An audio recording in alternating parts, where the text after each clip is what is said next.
ಎತ್ತ ಕಣ್ಣಾಯಿಸಿದ್ರು ಇದೀಗ Robert. March 11 ಗುರುವಾರ ಪ್ರಪಂಚದಾದ್ಯಂತ 1800ಕ್ಕೂ ಹೆಚ್ಚು ಚಿತ್ರಮಂದಿರಗಳಲ್ಲಿ ತೆರೆ ಕಾಣುವ ರಾಬರ್ಟ್ ರಿಲೀಸ್ ಬಳಿಕ ಎಷ್ಟು ಕೋಟಿ ಬಾಚುತ್ತೆ ಎನ್ನುವುದನ್ನು ನಿನ್ನೆಯ ಎಪಿಸೋಡ್ನಲ್ಲಿ ಎಳೆಯಾಗಿ ಬಿಚ್ಚಿಟ್ಟಿದ್ವಿ. ಆದರೆ ಇಂದಿನ ಎಪಿಸೋಡ್ನಲ್ಲಿ ರಾಬರ್ಟ್ ರಿಲೀಸ್ಗೂ ಮುನ್ನ ಬಾಚಿಕೊಂಡ ಕೋಟಿಯ ಬಗ್ಗೆ ಸ್ವಲ್ಪ ನೋಡ್ಕೊಂಡು ಬರೋಣ.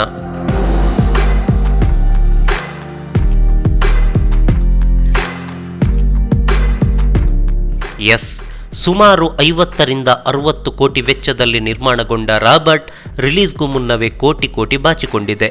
ಅದು 10-20 ಕೋಟಿಯಲ್ಲ, ಬರೋಬ್ಬರಿ 115+ ಕೋಟಿಯನ್ನು ರಾಬರ್ಟ್ ರಿಲೀಸ್ಗೂ ಮುನ್ನವೇ ಕೊಳ್ಳೆ ಹೊಡೆದಿದೆ. ರಾಬರ್ಟ್ ಸಿನಿಮಾದ ಕರ್ನಾಟಕ ವಿತರಣೆಯ ಹಕ್ಕು ಬರೋಬ್ಬರಿ 78 ಕೋಟಿಗೆ ಸೇಲ್ ಆಗಿದೆ ಎನ್ನುವ ಮಾಹಿತಿ ಹೊರಬಿದ್ದಿದೆ. ಉತ್ತರ ಕರ್ನಾಟಕ, ಹೈದರಾಬಾದ್ ಕರ್ನಾಟಕ, ಕರಾವಳಿ ಹಾಗೂ ಮೈಸೂರು ಕರ್ನಾಟಕ ಸೇರಿದಂತೆ ವಿಶಾಲ ಕರ್ನಾಟಕದ ವಿತರಣೆಯ ಹಕ್ಕು 78 ಕೋಟಿಯಾಗಿದೆ ಎನ್ನುವ ಮಾಹಿತಿ ಕೋಸ್ಟಲ್ ಕನ್ನಡಕ್ಕೆ ಲಭ್ಯವಾಗಿದೆ.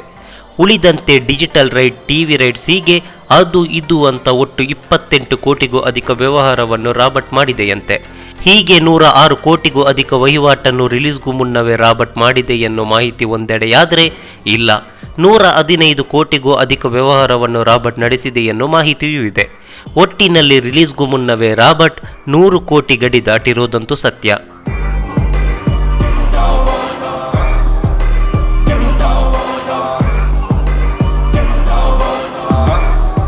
ಈ ಮಾಹಿತಿ ನಿಮಗೆ ಇಷ್ಟವಾಗಿದ್ರೆ ಲೈಕ್ ಮಾಡಿ, ಶೇರ್ ಮಾಡಿ, ಹಾಗೆ ನಿಮ್ಮ ಅನಿಸಿಕೆ ಅಭಿಪ್ರಾಯಗಳನ್ನು ಕಾಮೆಂಟ್ ಬಾಕ್ಸ್ನಲ್ಲಿ ಬರೆಯಿರಿ.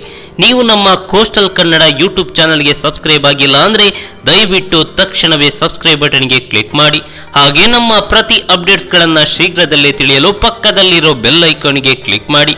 ಹಾಗೆ ನಮ್ಮ ಹೆಚ್ಚಿನ ಅಪ್ಡೇಟ್ಸ್ಗಳಿಗಾಗಿ ಕೋಸ್ಟಲ್ ನೆಟ್ವರ್ಕ್ ಫೇಸ್ಬುಕ್ ಪೇಜ್ಗೆ ವಿಸಿಟ್ ಮಾಡಿ. ಧನ್ಯವಾದಗಳು.